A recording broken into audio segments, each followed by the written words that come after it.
আসসালামু আলাইকুম দর্শক, শুভেচ্ছা নিন। আপনাদের সবাইকে স্বাগত জানাচ্ছি। আমি কনক সারোয়ার। দর্শক, আপনারা জানেন কনক সারোয়ার নিউজ এবং নিউজ টিউব টিভি, এই দুটি ইউটিউব চ্যানেল থেকে আমরা বাংলাদেশের সর্বশেষ রাজনৈতিক পরিস্থিতি তুলে ধরি, সংক্ষিপ্ত আলোচনা করি। আপনাদের বোঝার সুবিধার জন্য বাংলাদেশে আমাদের দর্শক যারা আছেন তাদের জন্য তো বটেই, পুরো পৃথিবী জুড়ে বাংলা ভাষাভাষী যারা আছেন, যারা বাংলাদেশের সম্পর্কে আগ্রহ রাখেন, রাজনীতির খোঁজখবর রাখেন, তাদের জন্য আমাদের এই আয়োজন। দর্শক, আমরা প্রথমে দুঃখ প্রকাশ করিনি, গতকাল এই অনুষ্ঠানটি আমরা অনিবার্য কারণবশত করতে পারিনি, কিছু টেকনিক্যাল প্রবলেমের জন্য। আপনারা অনেকে অপেক্ষা করেছিলেন, এই জন্য আমি দুঃখিত। আমরা আজকে আরো অনেক নতুন বিষয় যোগ হয়েছে, এই সব বিষয় সহ আমরা কথা বলবো। আমাদের অতিথি আপনাদের অত্যন্ত প্রিয় মানুষ, প্রিয় মুখ, বিশিষ্ট লেখক, গবেষক, শিক্ষক ডক্টর তাজ হাশমি স্যার, আপনাকে স্বাগত জানাচ্ছি আজকের অনুষ্ঠানে। আমাকে ডাকার জন্য অনেক ধন্যবাদ। আপনার মাধ্যমে আমি দর্শক শ্রোতাদের সালাম জানাচ্ছি। স্যার, পরিস্থিতি স্যার জটিলের দিকে যাচ্ছে। আপনি জানেন যে ডোনাল্ড লু চিঠি দেওয়ার পরে পরদিনই বলা চলে, বা ওই দিনই আপনার নির্বাচনের তফসিল ঘোষণা করা হয়েছে। আজকের পত্রিকা অনুযায়ী দেখছি যে আওয়ামী লীগ এই চিঠি জবাব দিয়েছে এবং তারা সেখানে বলছে যে পরিবেশ অনুকূল হলেও অর্থবহ সংলাপের জন্য সময় নেই। তো ধরেন গায়ের জোরে তারা এগিয়ে যাচ্ছে। তো এর মধ্যে ধরেন আমরা প্রথমে যেতে চাই যে গতকালের একটি প্রসঙ্গ, মার্কিন পররাষ্ট্রমন্ত্রী ব্লিংকেন তিনি ট্রেড ইউনিয়ন এবং শ্রমিক অধিকারের প্রসঙ্গে একটি গুরুত্বপূর্ণ বিবৃতি দিয়েছেন এবং সেখানে তিনি বলছেন যে, আমরা যদি একটু বলি আমাদের পত্রিকা থেকে, তিনি বলছেন যে আমাদের সব রাষ্ট্রদূত বিশ্বজুড়ে দূতাবাসগুলো যারা পরিচালনা করছেন তারা ওয়ার্কার এবং ইউনিয়নগুলোর সঙ্গে কাজ করবেন যাতে তাদের কণ্ঠের প্রতিফলন ঘটে। তিনি আরো বলেন, এসব ক্ষেত্রে আমরা বাংলাদেশি গার্মেন্ট শ্রমিক ও অধিকার কর্মী কল্পনা আক্তারের মতো মানুষদের চাই, তিনি বেঁচে আছেন কারণ তার পক্ষে কথা বলেছে মার্কিন দূতাবাস। যখন আমরা আমাদের কণ্ঠস্বরকে, আমাদের অ্যাডভোকেসিকে ব্যবহার করি, তখন যারা শ্রমিক অধিকার নিয়ে এগিয়ে যাওয়ার চেষ্টা করছেন তাদের সুরক্ষিত ও সুরক্ষা নিশ্চিত করতে আমাদের উদ্যোগ বড় ব্যবধান তৈরি করতে পারে। অত্যন্ত গুরুত্বপূর্ণ কথা। পাশাপাশি স্যার, প্রেসিডেন্ট জো বাইডেন গতকাল একটি প্রেসিডেন্সিয়াল মেমোরেন্ডামে স্বাক্ষর করেছেন। বিশ্বজুড়ে শ্রমিক অধিকারের প্রতি তার প্রশাসনের প্রতিশ্রুতির কথা সেখানে বলা হয়েছে। আপনি জানেন যে সাম্প্রতিক সময়েও প্রায় 4-5 জন গার্মেন্ট শ্রমিককে পুলিশ গুলি করে মেরেছে। অবর্ণনীয়, মানে কি বলবো, এটাকে পৈশাচিক কায়দায় তাদের উপর লাঠিচার্জ করেছে, পিটিয়েছে, মেরেছে। তো সব মিলিয়ে আমাদের কি গার্মেন্টস কি বন্ধ হয়ে যাচ্ছে? আমাদের গার্মেন্টস এর ভবিষ্যৎ কি ব্লিংকেনের এবং প্রেসিডেন্ট জো বাইডেনের এই ইঙ্গিতের পরে? এবং বাংলাদেশের শ্রমিকের নাম উল্লেখ করে ব্লিংকেন কিন্তু তার টুইট বার্তা দিয়েছেন, বিবৃতি দিয়েছেন। কি মনে করেন আপনি? এটা অত্যন্ত গুরুত্বপূর্ণ। আমি তো বহুবার বলে আসছি যে আলটিমেটলি এই ভিসা স্যাংশনে হয়তো কয়েক হাজার লোকের একটু অসুবিধা হবে, যারা মার্কিন যুক্তরাষ্ট্রের সম্পত্তি আছে, আসা যাওয়া করে, ছেলে মেয়ে পড়াশোনা করে, যারা চিন্তা করে রিটায়ার করে আমেরিকা সেটেল করবে, এতে হয়তো কয়েক হাজার লোক এফেক্টেড হতে পারে। সরকারি কর্মচারী, সামরিক কর্মচারী, গার্মেন্ট মালিক, ওনার ব্যবসায়ী, আওয়ামী মন্ত্রী, এরা। কিন্তু সবচাইতে বড় ইফেক্টিভ যে ব্যাপারটা, যেটা একটা ট্যাবু ওয়ার্ড ছিল, যে ওই যে সাঁকো নাড়ানোর ব্যাপারটা, যেটা যে সাঁকো নাড়াস নে, এখন পাগল কিন্তু সাঁকো নাড়াচ্ছে। এখন যদি ভেঙে পড়ে, তো এখন ট্যাবু ওয়ার্ড ছিল গার্মেন্ট ইন্ডাস্ট্রি, রেডিমেড গার্মেন্টের উপরে স্যাংশন। সেটার যে আসবে, শুরু হয়েছে অলরেডি পরোক্ষভাবে, কিন্তু প্রত্যক্ষভাবে যে গার্মেন্টের উপরে একটা বড় ধরনের একটা স্যাংশন আসবে, শুধু আমেরিকান না, মার্কিন যুক্তরাষ্ট্রের যত মিত্র দেশ আছে, কানাডা, ব্রিটেন, ইইউ, জাপান, দক্ষিণ কোরিয়া এবং অন্যান্যরা যারা আমেরিকান নীতি, পররাষ্ট্র নীতির প্রতি অনুগত, অস্ট্রেলিয়া, এরা আমেরিকা যা করে তাই করে পররাষ্ট্র নীতির ব্যাপারে বেশিরভাগ ক্ষেত্রেই। সুতরাং এখন ব্লিংকেনের টুইটে কল্পনা আক্তারের নাম, এটা তো শুধু সিম্বলিক ব্যাপার না।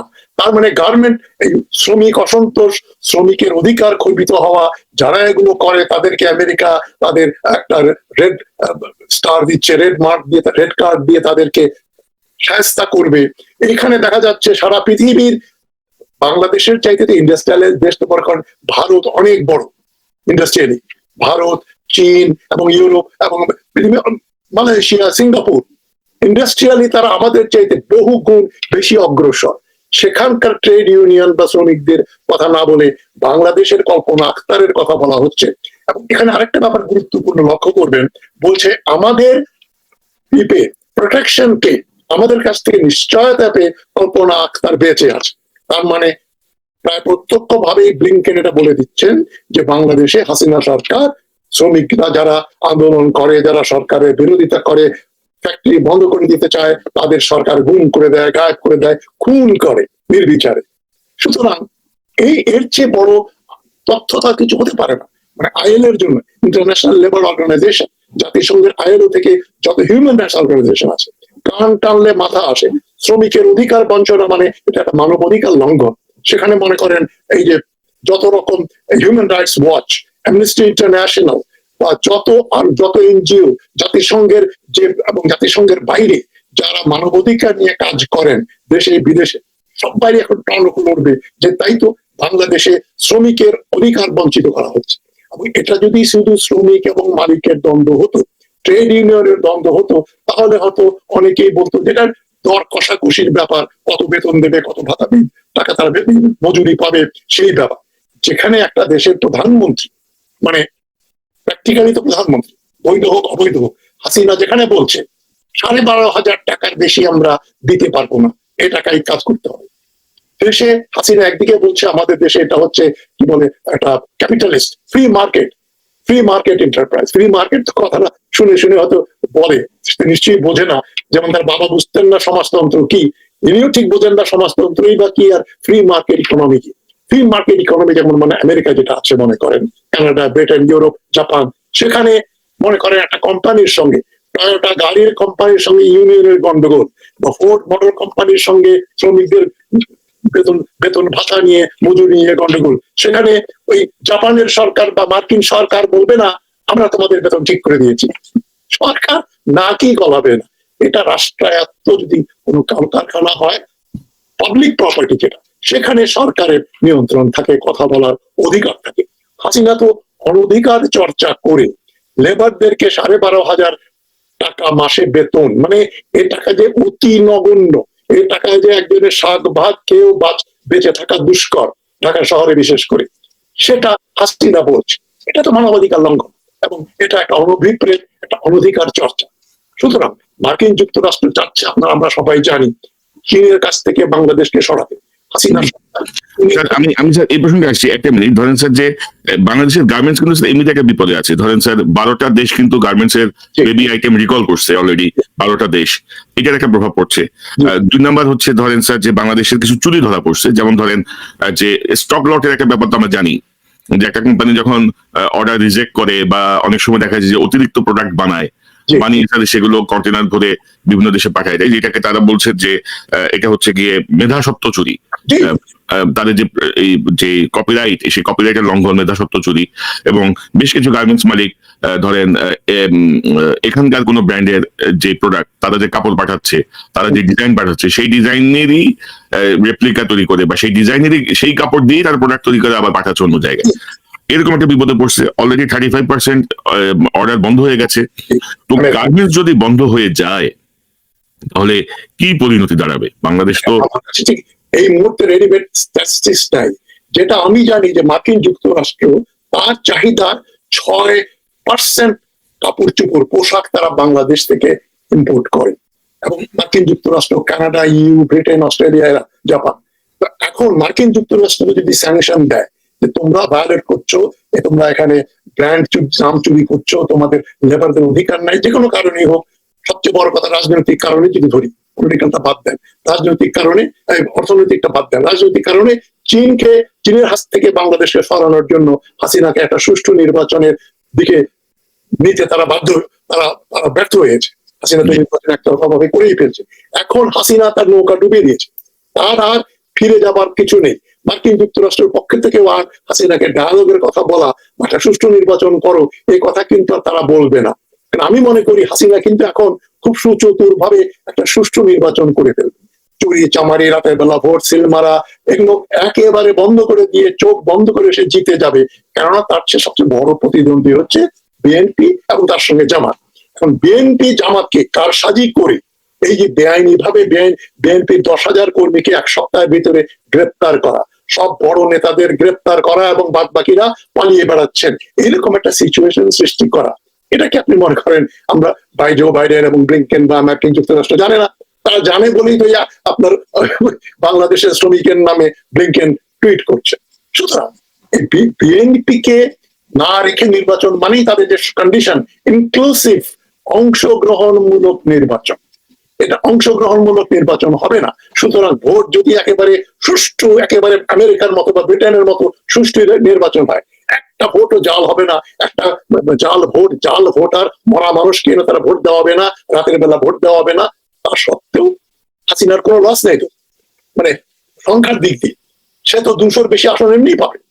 জাতীয় পার্টি নির্বাচন যদি করে, তারপরেও সবাই মিলে হাসিনার যত অনুগত বসংগত বিরোধী দল আছে সবাই নির্বাচন করলে সুষ্ঠু নির্বাচনে বড় জোর তারা 100টা আসন পাবে। 200টা আওয়ামী লীগের, এর বেশি তো দরকার নেই। 2/3 মেজরিটি নিয়ে এসে বসে থাকবে। কিন্তু সে বুঝতে পারছে না বিএনপিকে বাদ দিয়ে নির্বাচন করে 2014-তে পার পেয়ে গেলেও টেকনিক্যালি তখন অবস্থা অন্যরকম ছিল। আপনার ইয়ের সময়, বারাক ওবামার সময়, এখন জো বাইডেনের সময় পরিস্থিতি একেবারে ভিন্ন। ডেমোক্রেসি সামিট করছেন উনি, এবং এখানে গার্মেন্ট নিয়ে, ওয়ার্কার্স নিয়ে কথা বলা হচ্ছে। সুতরাং অর্থনীতির সঙ্গে রাজনীতি বা রাজনীতির সঙ্গে অর্থনীতি ওতপ্রোতভাবে জড়িত। এবং আমি মনে করি গার্মেন্ট সেক্টরে একটা বিরাট আপনার নিষেধাজ্ঞা আসবে। এটা একটা সময়ের ব্যাপার। মানে স্যার হচ্ছে যে মানে সোজা আঙ্গুলে তো ঘি উঠলো না, এখন আঙ্গুল তো বাঁকাতেই হবে, যেটা আমরা আজকে নাম বলেছি। মানে সোজা আঙ্গুলের ঘি উঠে না, এটা আপাতত প্রমাণ হয়েছে। মানে সহজ বিষয়টা সহজভাবে করলো না হাসিনা, এটা হচ্ছে একটা দুর্ভাগ্যজনক। তবে ধরেন স্যার, আওয়ামী লীগের প্রোপাগান্ডা শেষ নাই। যেমন পিটার হাস গেছেন, আপনি জানেন যে থ্যাঙ্কস গিভিং একটা বড় উৎসব। আমরা যেমন ঈদে গ্রামে চলে যাই, থ্যাঙ্কস গিভিং এ আসলে সিটিগুলো সব খালি হয়ে যায়, তারা বিভিন্ন দিকে চলে যান বেড়াতে, বাবা মায়ের কাছে, আত্মীয় স্বজনের কাছে। পিটার হাসও তার পরিবার নিয়ে হয়তো কোনো অবকাশে গেছেন, সেখান থেকে হয়তো তিনি ওয়াশিংটন হয়ে ফিরবেন। তো আমেরিকায় এরকম আওয়ামীপন্থী একজন বলছিল, প্রোপাগান্ডা লেভেলটা দেখেন, বলছিল যে ভাই পিটার হাস আসলে বহিষ্কার করে দিত, তো তার আগে উনি মান সম্মান নিয়ে উনি চলে গেছে। জানেন, আপনি জানেন গতকাল থেকে ডোনাল্ড লু কতবার ফোন করছে শেখ হাসিনাকে? শেখ হাসিনা কিন্তু এখন ফোন টোন ধরতেছে না। মানে অর্থাৎ সান্ত্বনা, অর্থাৎ এদের মধ্যে যে প্রোপাগান্ডা করে যে স্পিরিটটা মানে ধরে রাখা আর কি, সেই চেষ্টা অব্যাহত আছে। তো আমি স্যার বাংলাদেশের সাবেক একজন ডিপ্লোম্যাট জন ড্যানিলুইচ, তিনি কিন্তু ক্রমাগত বাংলাদেশ বিষয়ে কিন্তু বিভিন্ন টুইট করে যাচ্ছেন, এবং তিনি বলছেন যে এটা হচ্ছে একটা টুইট, আরো কিছু অপশন তিনি দিয়েছেন। তার মধ্যে তিনি বলছেন visa restrictions are only one tool that the US can use, other options including suspending aid programs, cutting security force assistance, voting in IFIS, and limiting market access for RMG exports. Congress also needs to be consulted on the way forward. অত্যন্ত clear, মানে বাংলাদেশে USAID এর কার্যক্রম বন্ধ করার তিনি আহ্বান জানিয়েছেন, সকল এইড প্রোগ্রাম বন্ধ করার আহ্বান জানিয়েছেন। তিনি আরএমজি বিষয়ে সিদ্ধান্ত নিতে বলছেন। তিনি সামরিক যেই এক্সচেঞ্জ গুলো হয়, সে আপনি তো স্যার জন ড্যানিলুইচকে আপনি ফলো করেন? ব্যক্তিগতভাবে চিনি। 2008 সাল থেকে তার সঙ্গে আমার চাকরি দেখা হয়েছে। আমি যখন এপিসিএস এ কাজ করতাম, ঢাকায় আসলে ওনার সঙ্গে দেখা হতো, কথাবার্তা হতো। এখনো প্রায় অনেক সময় টেলিফোনে কথা হয়, নাহলে হোয়াটসঅ্যাপে আমরা চ্যাট করি, এবং উনিও আমার একটা সোর্স। তো জন তো ইউএস এইড এর কথা বলেছে, ইউএস এইড বন্ধ করে দিতে হবে। যে কথাগুলো এখানে অল ইনক্লুসিভ যে কথাগুলো বলা হচ্ছে, মার্কিন যুক্তরাষ্ট্রে যে বিলিয়নস অফ ডলার তারা ইনভেস্ট করে, সবচেয়ে বড় ইনভেস্টার হচ্ছে মার্কিন যুক্তরাষ্ট্র। জাপান এবং আমেরিকা দুজনই হচ্ছে বাংলাদেশের সবচেয়ে বড় ডোনার। চীন তো হচ্ছে মহাজন, টাকা ধার দিচ্ছে 6%, 7% ইন্টারেস্টে। এই যে লোনটাকে গ্র্যান্ড বানিয়ে দেয়, আমি আপনাকে ধার দিচ্ছি, 2 বছর পরে বলছি তোমাকে আর ধার শোধ করতে হবে না, ওটা আমি মাফ করে দিলাম, বা ওটা আমি তোমাকে ডোনেট করে দিলাম। এই কাজটা কারা করে? মার্কিন যুক্তরাষ্ট্র করে এবং জাপান করে। চীন তো বেনিয়ার যা মরে গেলেও 2 পয়সা সাহায্য করবে না, কোথাও করে না চীনারা। সুতরাং মার্কিন যুক্তরাষ্ট্রের শেভরন যে ইনভেস্ট করেছে, এই বাংলাদেশের গ্যাস ফিল্ড গুলো, এই যে টেকনোলজিক্যাল যে সাপোর্ট, এটা মার্কিন যুক্তরাষ্ট্র না দিলে কার কাছ থেকে আনবে? চীনের কাছ থেকে আনলে অনেক পয়সা দিতে হবে। এবং মার্কিন যুক্তরাষ্ট্রের যে এক্সপার্টিজ পৃথিবীতে নাম্বার 1 টেকনোলজির ক্ষেত্রে, তাদের কাছ থেকে যদি বাংলাদেশ এখন সাহায্য পাওয়া বন্ধ করে দেয়, এই যে লিস্ট ডেভেলপড কান্ট্রি আছে বাংলাদেশ 46টা দেশের মধ্যে একটা, এইটা তো আরো 50 বছর থাকবে মার্কিন যুক্তরাষ্ট্রের সঙ্গে। মানে আমি বলছি Japan, Australia, Britain, Canada, EU, এরা যদি চোখ ফিরিয়ে নেয়। সুতরাং এটা তো হাসিনার জন্য না হলেও বাংলাদেশের জন্য একটা ক্যাটাস্ট্রফিক ব্যাপার। আপনি যে কথাটা বললেন আওয়ামী লীগ, এটাকে এক কথা বলা যায় আত্মপ্রসাদ। যে সবকিছু যখন বাইরে যখন পুড়তে থেকে পুড়ে আগুন লেগে যায়, তখন পুড়ে মরে যাবে, তারা এসে মনে করে ওটা হচ্ছে আমাদের বিজয়ের জন্য তারা আতশবাজি পোড়াচ্ছে। ওটা আসলে আগুন না, ওটা আতশবাজি ফুর্তি হচ্ছে, তোরা সব জয়ধ্বনি কর, আমরা সব ভালো আছি। এখন আরেকটা খবর আপনি পেয়ে যাবেন যে সজীব ওয়াজেদ জয় প্যারোলে বা যেভাবেই হোক এখন আমেরিকা থেকে ঢাকায় এসছে, এসে এখন সব আরো একটা বিজয় উৎসব করবে। কই, জয় তো এখন ফ্রি, কিন্তু তার মা কিছুদিন আগে বলেছিল মনে আছে, সম্পত্তি যদি নিয়ে নেয় জয়ের, তার দেশে যথেষ্ট আছে। স্যার এখানে এখানে স্যার ধরেন আমি এটা নিয়ে কথা বলছি, আমি এটা নিয়ে একটু বড় একটা আলোচনা করার চেষ্টা করবো এখানকার কোনো অ্যাটর্নির সাথে।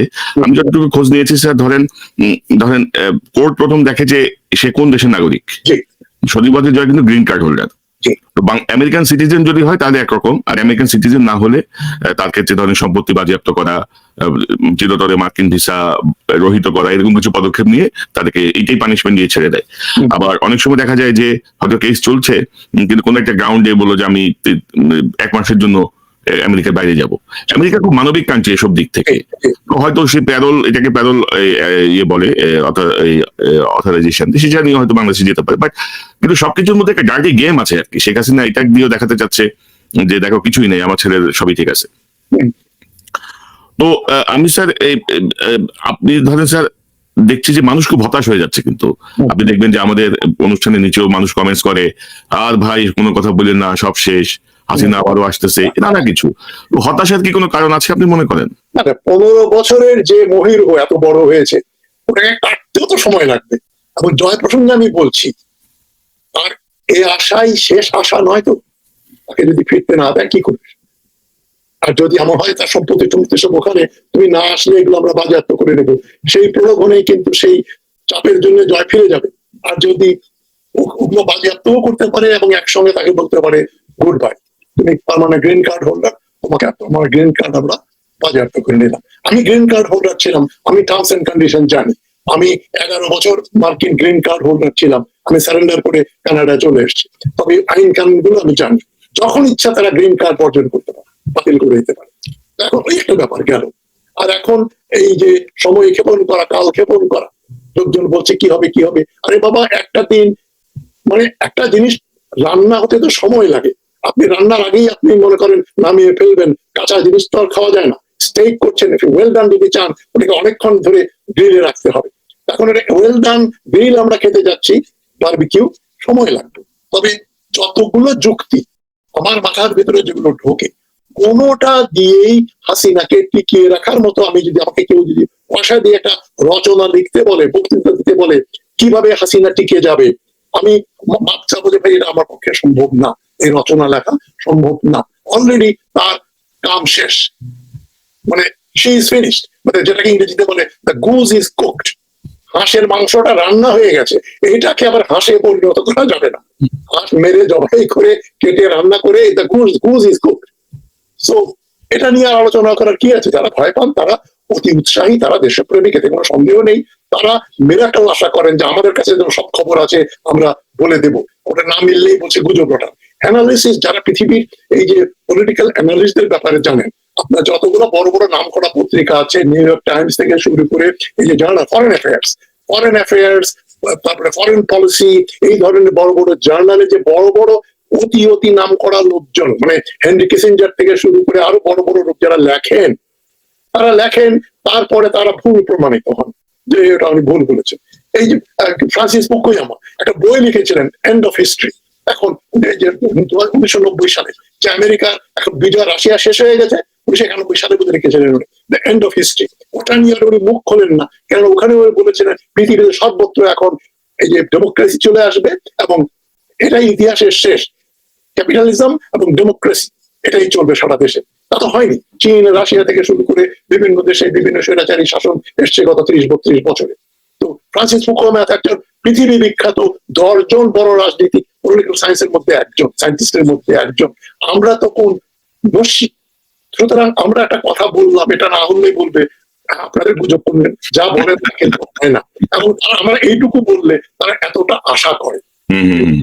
এখন ধরেন স্যার আমরা যদি কাজগুলো না করতাম, আমরা যদি কথাগুলো না বলতাম, অনেক সত্য কথাই বাংলাদেশের মানুষ জানতে পারতো না। এবং ধরেন যে আমি তো বলবো যে পৃথিবী জুড়ে যে 8-10 জন অনলাইনে তথ্য তুলে ধরছেন, বিশ্লেষণ করছেন, আলোচনা করছেন, এগুলো সরকার সহ্য করতে পারছে না। মানে এগুলোই সরকার সহ্য করতে পারছে না, তার এত শত শত মিডিয়া থাকার পরেও। তো এগুলো এক ধরনের শক্তি হিসেবে কাজ করছে, সরকারকে সরকারের উপর চাপ সৃষ্টি করছে, আপনারা যে যাই বলেন। এবং শেষ দিন পর্যন্ত আমাদের চেষ্টা অব্যাহত থাকবে। হতাশ হওয়ার কিছু নাই, হতাশ হইলে আপনি শেষ হয়ে যাবেন। এবং আওয়ামী লীগ সরকার চায় যে আপনি হতাশ হন, আপনি তাদের গুজবে বিশ্বাস করেন, তাহলে তারা টিকে যায়। তো স্যার, আমি আরেকটা প্রসঙ্গে যেতে চাই। সাম্প্রতিক সময় চীনের প্রেসিডেন্ট জিনপিং আমেরিকা সফর করছেন, এবং দেখেন যে এত রকমের কড়া কড়া কথাবার্তার পরেও জিনপিং সফর করছেন। এবং ইন্টারেস্টিংলি আমি একটা জিনিস আপনাকে দেখাতে চাই, যে সেটি হচ্ছে, আমি একটা বাংলাদেশের পত্রিকা থেকে দেখাতে চাই, তাহলে দর্শকদের বুঝতে সুবিধা হবে। সেটি হচ্ছে এই যে বাইডেন জিনপিং এর মুশকিল আসান করলেন বাইডেন নামে একটা শিরোনাম সংবাদ হয়েছে। আমি দেখাতে চাচ্ছি যে চীনা প্রেসিডেন্ট বুধবার চীনা প্রেসিডেন্ট জো বাইডেনের দ্বিপাক্ষিক বৈঠকে বসেছিলেন। আলোচনা শেষে আচমকাই জিনপিং এর স্ত্রীর প্রসঙ্গ তুলে বাইডেন বলেন, আপনার স্ত্রীকে জন্মদিনের অনেক শুভেচ্ছা, আমার তরফে এই শুভেচ্ছা বার্তা জানিয়ে দেবেন। মার্কিন প্রেসিডেন্টের এই কথা শুনে জিনপিং প্রায় আকাশ থেকে পড়েন, এবং বাইডেনের কথা প্রথমে বুঝতেই পারেননি তিনি। বেশ খানিকটা পর ব্যাপারটি বোধগম্য হয় তার। স্ত্রীর জন্মদিন মনে করিয়ে দেওয়ার জন্য তিনি বাইডেনকে ধন্যবাদও জানান। অর্থাৎ মানে মার্কিন যে তথ্য ভান্ডার, সেখানে জিনপিং এর স্ত্রীর জন্মদিনের তথ্য তাদের কাছে হাতে থাকে এবং তারা জানায়, এবং সেটি চীনের প্রেসিডেন্ট ভুলে গিয়েছিলেন। এবং আমি যতটুকু জানি, আপনার সঙ্গে কথা হচ্ছিল গতকাল, যে চীন আমেরিকার কাছ থেকে কিছু ফেভার চাচ্ছে, সে সম্পর্কে একটু সংক্ষেপে যদি বলেন। দেখেন, আমি প্রথমে ওই দিকটাই আসি যে রাশিয়া স্যাংশন প্রাপ্ত একটা জাহাজে করে রূপপুর নিউক্লিয়ার পাওয়ার স্টেশনের জন্য কিছু জিনিস পাঠিয়েছিল। জাহাজের রং বদলালো, নাম বদলিয়ে তারা বাংলাদেশের বন্দরে আনলো। মার্কিন যুক্তরাষ্ট্র সঙ্গে সঙ্গে বলে দিল, ওই আমাদের স্যাংশন প্রাপ্ত জাহাজ তোমাদের বন্দরে ভিড়েছে, ওটা খালাস করতে পারবে না, ওটাকে ফেরত দিয়ে দাও। এই তথ্য যাদের কাছে আছে, শি জিনপিং এর বউয়ের জন্মদিন কবে, এটা তো কিছুই না। তবে শি জিনপিং, জিনপিং না, এই জিনপিং শব্দটা ভুল। জিনপিং হচ্ছে তার ফার্স্ট নেম, শি হচ্ছে তার লাস্ট নেম। হয় তাকে বলতে হবে শি জিনপিং অথবা মিস্টার শি। এটা আমাদের বুঝতে ভুল হয়, মনে করি লাস্ট নেম হচ্ছে কিন্তু ফার্স্ট নেম, ফ্যামিলি নেম হচ্ছে শি। না, বাংলাদেশের পত্রিকা অনুযায়ী আমি নামটা বললাম। না, আমি আপনাকে বলছি, আমাদের অনেকেই ভুল করে। যেমন লি কুয়ান ইউ কে অনেকে বলতো কুয়ান ইউ। আরে কুয়ান ইউ তো তার নাম, আর সে হচ্ছে মিস্টার লি। লি হচ্ছে তার ফ্যামিলি নেম, যেমন বাইডেন, ক্লিন্টন, এগুলো ফ্যামিলি নেম। তো যাই হোক, আমি একটা সংশোধন করে দিলাম, মাস্টারি করে যেটা অভ্যাস দেখলেই চোখে পড়ে। এখন কথা হচ্ছে, শি জিনপিং 4 ঘন্টা বাইডেনের সঙ্গে কথা বলেছে। বাইডেন তাকে তুলোধন করেছে, এবং সে বারবার বাইডেনকে বলছে, আমার অর্থনৈতিক ক্রাইসিস হচ্ছে, তুমি আমার যে স্যাংশন গুলো দিয়েছো ওগুলো আমাদের খুবই কষ্ট দিচ্ছে, স্যাংশন ইজ বাইটিং আস। 4 ঘন্টা কথা বলার পরে এই বউয়ের জন্মদিনে তাকে শুভেচ্ছা জানিয়েছে, এবং ওই আলাপ সালাপ শেষ হওয়ার পরে আবার বলেছে সে তো একটা ডিক্টেটর। তাকে তো 4 ঘন্টা কিচ্ছু দেয়নি। কোন স্যাংশন ওঠানোর ব্যাপারে হলে যে হাসিনার মতো জো বাইডেন সিনসিয়ারলি বলে, সিরিয়াসলি বলে যে আমার তো কিছু করার নেই, আমেরিকার আইন অনুযায়ী সবকিছু চলে, তোমার বিরুদ্ধে আমাদের কংগ্রেস, আমাদের কত রকম মিনিস্ট্রি আছে, তারা মিলে যে ডিসিশন নিয়েছে ওটা তো আমি এক কলমের খোঁচায় রদ করে ফেলতে পারি না, দেখি কি করা যায়, ইত্যাদি ইত্যাদি। 4 ঘন্টা কম কথা না, কিন্তু সে রীতিমতো হাতে পায়ে ধরেছে বাইডেনের। যে তথ্যগুলো আমাকে, যে জন উইকিলিক্স এর মতো আরো ফরমার আছেন, তারা আমাকে বলেছেন যে ওখানে তো সান ফ্রান্সিসকোতে একেবারে শি জিনপিং এর প্যান্ট ভিজে গেছে। তো সুতরাং শি জিনপিং এর ভেজা প্যান্টের অবস্থায় ওই বাইডেন যেটাকে বলে কাটা ঘায়ে নুনের ছেলেদের বলছে তোমার বউকে অভিনন্দন জন্মদিনে, কিন্তু ওটার পরপরই বলছে শি জিনপিং তো একটা ডিক্টেটর। এটা নিয়ে চীন প্রোটেস্ট করলে বলেছে তোমাদের দেশে ওয়ান পার্টি একটা কমিউনিস্ট রেজিম, অথরিটারিয়ান। এবং শি জিনপিং কিন্তু এই যে চায়নার যে দুর্যোগ, এই যে তার মিস হ্যান্ডলিং অফ কোভিড-19 এবং সবকিছুতে আবার সেই দেং শিয়াওপিং যেটা খুলে দিয়েছিলেন, যে ক্যাপিটালিজম, ফ্রি মার্কেট ইকোনমি, সেটাকে শি জিনপিং মনে করেছে রাশ টেনে ধরে একটা ওই কমান্ড ইকোনমি দিয়ে দেশ চালাবেন স্বৈর শাসক হিসাবে, এবং চালাচ্ছেনও, কিন্তু 10 বছর হয়ে গেল শি জিনপিং এর। সুতরাং শি জিনপিং কে ডিক্টেটর বলেছেন, এবং জাস্টিফিয়েবলি এটা বাইডেন বলেছেন, এবং বলেছেন তুমি ডিক্টেটরকে আমি কি বলবো। সুতরাং ডিক্টেটর বলা মানে যে তোমার সঙ্গে আমাদের কোনো সম্পর্ক নেই, এটা গণতন্ত্রের যুগ, হাসিনাকে যে জন্য ডিক্টেটর বলা হয় এই জন্যই যে তোমাদেরকে আমরা স্যাংশনের আওতাভুক্তই করবো। এবং শি জিনপিং তো অলরেডি স্যাংশন ভুক্ত, বাংলাদেশও সেটাই হবে। আমাদের জন্য সুখবর, যারা একটু অনিশ্চয়তা ভুগছেন, যারা একটু নিরাশ হয়ে যাচ্ছেন, তাদের বলছি 2018-র মতো কিন্তু $2 বিলিয়ন দিয়ে শি জিনপিং হাসিনাকে নির্বাচনের বিজয় লাভ করাবে না। এবং যেটা আমি বলেছি, হাসিনা এমনি নির্বাচনে জিতবে, তার তো নির্বাচনে চুরি করার দরকার নেই, কেন সবচেয়ে তার বড় প্রতিদ্বন্দ্বী বিএনপি তো নেই। সুতরাং কিন্তু ওই নির্বাচনটা অবৈধ থাকবে। দিনের শেষে হাসিনাকে ওই অবৈধতার ছাপ, যেটা শি জিনপিং কে বলেছে তুই ডিক্টেটর, হাসিনাকেও বলবে তুই ডিক্টেটর, এবার তুই বাড়ি যা। তাহলে তাহলে ধরেন চীনের সাথে যদি মানে আমেরিকার একটা প্রভাব যদি প্রতিষ্ঠিত হয়, যেমন ভারত ধরেন অনেকটা মাইনাসে চলে গেছে, যা আছে এখন হয়তো কিছু লেভেল থেকে হয়তো এখন ট্রাই চলছে, ছোটখাটো কিছু চেষ্টা। চীনও যদি ধরেন আমেরিকার ইয়েতে চলে আসে, অর্থাৎ আমেরিকার বাইরে যাওয়ার আসলে কোনো সুযোগ নাই স্যার, পৃথিবীর যতটা বড় রাষ্ট্রই হোক। তো সেই জায়গাতে ধরেন হাসিনা ভারতও যাবে, চীনও যাবে, পরিস্থিতি কি দাঁড়াবে? তার তো ডুবে যাওয়া ছাড়া উপায় নাই। শত্রু দেশ পরস্পরের, এবং চীনের বিপক্ষে ইন্ডিয়ার স্বার্থ হচ্ছে আমেরিকার দিকে যাওয়া, যে জন্য কোয়াডে আছে। কোয়াড যদি সামরিক চুক্তি না হলেও এটা একটা কোয়াজি মিলিটারি প্যাক্ট, সেখান থেকে তো ইন্ডিয়া বেরোচ্ছে। কালকে আমি একটা লেকচার শুনছিলাম, পৃথিবীর নাম করা একজন কি বলে রাষ্ট্রবিজ্ঞানী জন মেশমেয়ার আমেরিকার একজন খুবই নাম করার অথার, এবং বলা হয় যে পৃথিবীর 10 জন বড় পলিটিক্যাল সায়েন্টিস্টের একজন। তিনি মার্কিন যুক্তরাষ্ট্রে যে কতগুলো ভুল করেছে গত 30-35 বছরে, তার উপর একটা লেকচার দিচ্ছিলেন অস্ট্রেলিয়াতে। সেখানে খুব সুন্দরভাবে উনি বলেছেন যে দেখো, আমেরিকার ভুলগুলো হচ্ছে কোল্ড ওয়ার শেষ হওয়ার পরে যখন তাদের একক আধিপত্য, তখন চীন কোণঠাসা, তখন আমেরিকার উচিত ছিল রাশিয়াকে নার্চার করা। যখন এই যে আপনার পুতিন কিন্তু ক্ষমতায় বসছে গত 23 বছর হলো, 2000 সালে 23 বছর যাবৎ পুতিন ক্ষমতায়। এই সময়ের ভিতরে পুতিন, ম্যাশমেয়ার বলছেন, সে মৃত রাশিয়াকে পুনরুজ্জীবিত করেছে পুতিন, তার ক্রেডিট মিলিটারিলি, ইকোনমিক্যালি। এবং সেই রাশিয়াকে হাতে না রেখে আমেরিকা তাকে দূরে সরিয়ে দিল। কিভাবে?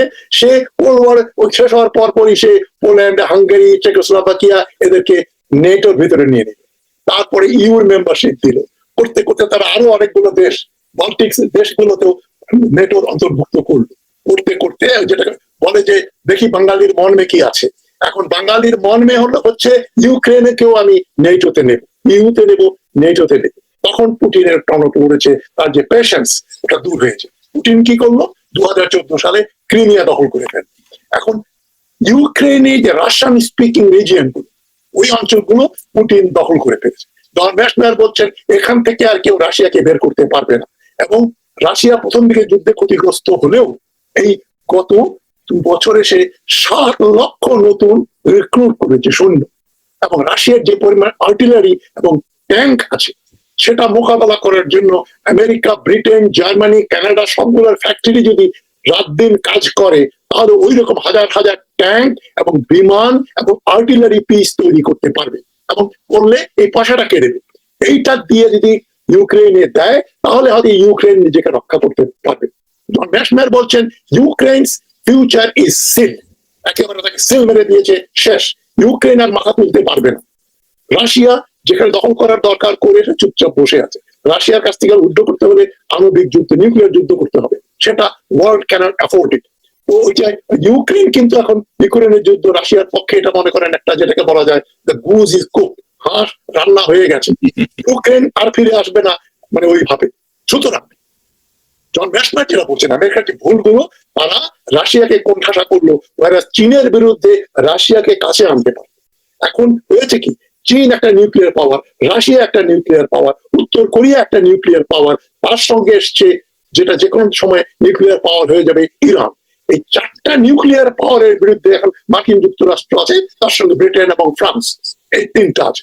পাকিস্তান কোন দিকে যাবে বলা মুশকিল, তার সঙ্গে চীনের ধর্ম আছে, যে জন্য চীনপন্থী সরকারকে সেখান থেকে আমেরিকা সুকৌশলে সরাল। এখন মনে করেন পাকিস্তান নিউট্রালাইজড হয়ে গেল, কিন্তু চীন, রাশিয়া, নর্থ কোরিয়া এবং ইরান, এই যে একটা বড় পরাশক্তির সৃষ্টি হলো। আমেরিকা কি করলো? জন মেশমেয়ার বলছেন তার যখন দরকার ছিল চীনকে কোণঠাসা করা, রাশিয়াকে হাতে নিয়ে, তখন সে করলো মিডল ইস্টে গেল। কোথায় এই মিডল ইস্টে যুদ্ধ হচ্ছে, সাদ্দাম হোসেনকে সরাও, আবার আক্রমণ করো, আফগানিস্তানে যাও, আবার এদিকে ইউক্রেন হওয়াতে আবার ওখানেও তারা কত বিলিয়ন ডলার শেষ করে নেই। সুতরাং এখন আমেরিকার যে পলিসি, জন মেশমেয়ার বলছেন শুভ বুদ্ধির উদয় হয়েছে। এখন আমেরিকা চীনের দিকে নজর দিচ্ছে। এতদিন পয়সা করে দিয়ে ইনভেস্ট করে সস্তায় জিনিস পাওয়ার জন্য ওয়ালমার্টে made in China, made in China, made in China, ওইটা এখন আমেরিকা কষ্ট। আমেরিকা চীনকে নিষেধ করে, যত কোম্পানি আছে ডিফেন্স এবং হাইটেক লেটেস্ট টেকনোলজি চীন নেয়, চুরি করে, কপি করে, মাল্টিপ্লাই করে, বলেছে কোনো হাইটেক কোলাবোরেশন করবে না। চীনকে মিলিটারি হার্ডওয়্যার বানানোর কোন রকম সফটওয়্যার হার্ডওয়্যারের কোনো কিছু চীনকে দেবে না। এটা আমেরিকার বাইডেন আসার পরে এই পলিসি। মানে আপনার কি বলে, ট্রাম্প উজ্জ্ব করেছিল আমরা বর্ডারের ব্যাপারে মাথা খাওয়াবো না, মাঝখানে রাশিয়া চায় না, কিন্তু এই 4 বছরে অনেকটা মাথা চাড়া দিয়ে উঠেছে। বাইডেন চীনের মাথা চাড়া দেয়া বন্ধ করবে এবং চীনপন্থী পাকিস্তান বলেন আর মিয়ানমার বলেন আর বাংলাদেশ বলেন, এগুলোকে তারা টাইট দেবে। মিয়ানমারে দেখেন অলরেডি চীন ওই যে গেরিলাস সেসেশনিস্ট, তারা কিন্তু এখন বার্মিজ সৈন্যদের হটিয়ে দিচ্ছে। বার্মিজ সৈন্যরা যান বাঁচাতে ভারতে পালিয়ে যাচ্ছে। ওগুলো কি মার্কিনের সাহায্য ছাড়া হচ্ছে? মার্কিন যুক্তরাষ্ট্র চায় মিয়ানমারকে ভেঙে ফেলতে এবং বাংলাদেশকে চীনের হাত থেকে বের করে নিয়ে আসতে।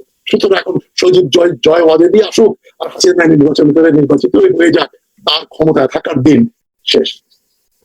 এটাই অর্থাৎ অর্থাৎ মানে কিছু ক্ষতিগ্রস্ত হবে বাংলাদেশের মানুষ, সাধারণ মানুষ। আর ধরেন ইতিমধ্যে মানুষের যেই আন্দোলন, মানুষের যেই প্রস্তুতি, মানুষ যেভাবে আসলে রাস্তায় নেমে আসছে বা আন্দোলনকে সমর্থন করছে, সেটি নজিরবিহীন। এবং আমার মনে হয় যে আর কিছুদিন, অল্প কিছুদিন যদি এই কষ্টটা মানুষ সহ্য করতে পারে, তাহলে বিজয় সুনিশ্চিত। ডক্টর তাজেশ, আপনাকে অসংখ্য ধন্যবাদ থাকার জন্য। দর্শক শ্রোতাকে আমি ধন্যবাদ জানাই। আবার সবাইকে আসসালামু আলাইকুম। দর্শক, এতক্ষণ যে অনুষ্ঠান শুনলেন, নিশ্চয় আপনারা বুঝতে পারছেন সোজা আঙুলে ঘি উঠবে না। সোজা আঙুল বাঁকাতে শুরু করেছে পশ্চিমা রাষ্ট্রগুলো, যার প্রধান হচ্ছে আমেরিকা। তো শেখ হাসিনার যত মিত্র দেশে থাকুক, চীন হাসিনাকে রক্ষা করতে পারবে না, ভারত হাসিনাকে রক্ষা করতে পারবে না। আর সর্বশেষ ডোনাল্ড লুর চিঠি দেওয়ার পরপরই যেভাবে তফসিল ঘোষণা হয়েছে, যেভাবে আমেরিকাকে আহত করা হয়েছে, বাংলাদেশের মতো একটি ক্ষুদ্র রাষ্ট্র যদি আমেরিকার মতো একটি পরাশক্তিকে এতটা তুচ্ছ জ্ঞান করতে পারে, এবং এটির যদি যথোপযুক্ত পদক্ষেপ তারা না নেয়, ভবিষ্যতে এই উগান্ডাও বাংলাদেশের আমেরিকার বিরুদ্ধে নানা রকমের পদক্ষেপ নেবে, বা আরো ক্ষুদ্র রাষ্ট্র নানা রকমের কথা বলবে, নানা রকমের উগ্র আচরণ করবে হাসিনার মতো। তো দর্শক, হতাশ হবেন না, আশায় থাকুন, প্রস্তুত থাকুন, রাজপথে থাকুন, আপনার জায়গা থেকে আপনার প্রতিবাদ গড়ে তুলুন, বিজয় সুনিশ্চিত ইনশাল্লাহ। এই চ্যানেলটি সাবস্ক্রাইব করে আমাদের পাশে থাকুন।